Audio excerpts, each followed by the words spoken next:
Hello and welcome back to Talk Wargaming.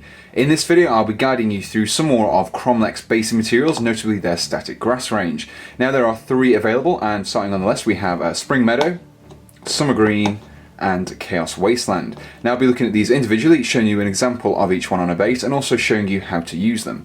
So first of all, let's start off with Spring Meadow.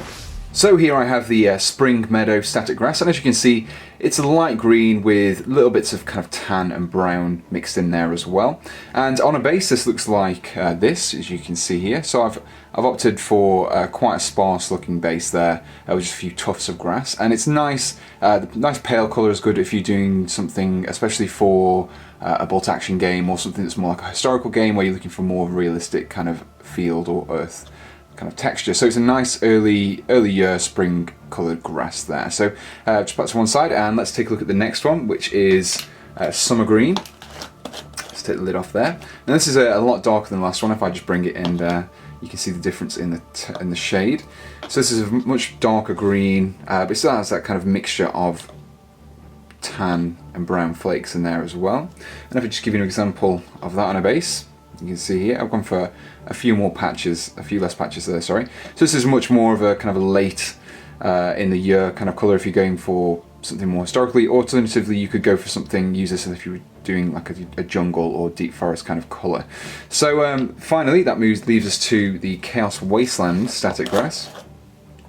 And this is black. It's very, very black.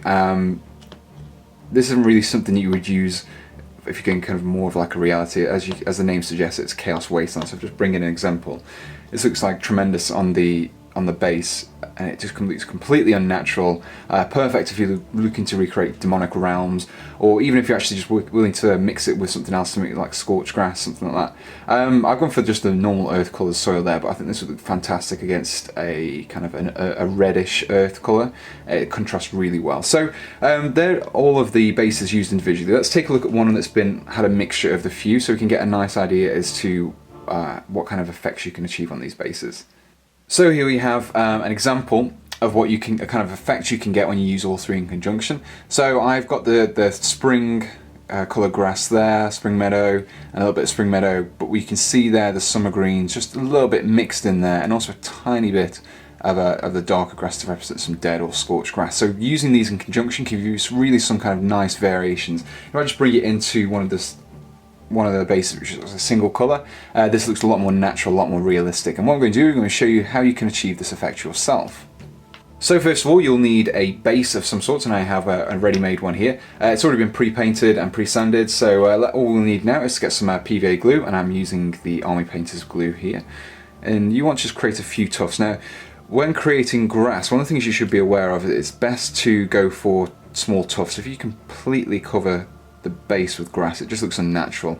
It looks far better when you've got a bit of variation in the ground as well. So I've got some sections there, so I've just placed some glue on all the areas I want. And what we're going to do is we're going to use the Summer Green first, and I'm just going to sprinkle that on lightly, and also over the areas just very lightly. You don't want to put too much on because you don't want to be overwhelmed with the darker green. And then a few just small sections you can actually stick it down like so. So just make sure it's a little bit thicker in some areas, but not all.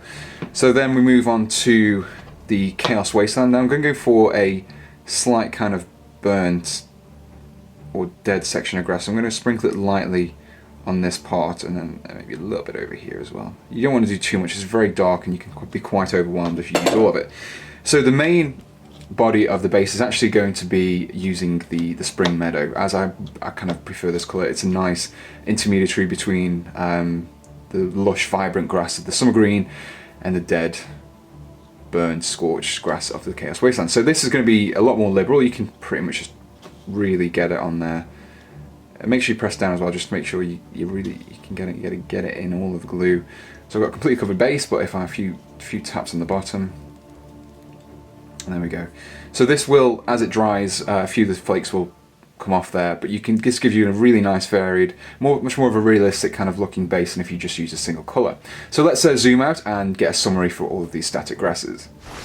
So that was the range of Kromlech static grasses. Now, in terms of kind of what content we've got here, it would be very nice to get a tan coloured grass. I mean, we've got the 2 greens and the black, but it would be nice to have something that we can mix in between and have more like a dry, dead grass as well. But what we've got here is fantastic. We've got the more natural colours of the spring meadow and summer green, and then the more unnatural demonic grass of the Chaos Wasteland.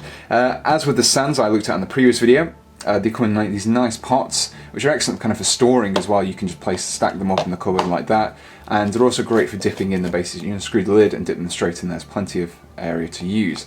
In terms of actually the way the grass works, it's very much similar to other brands of grass. It's fairly kind of standard, I suppose.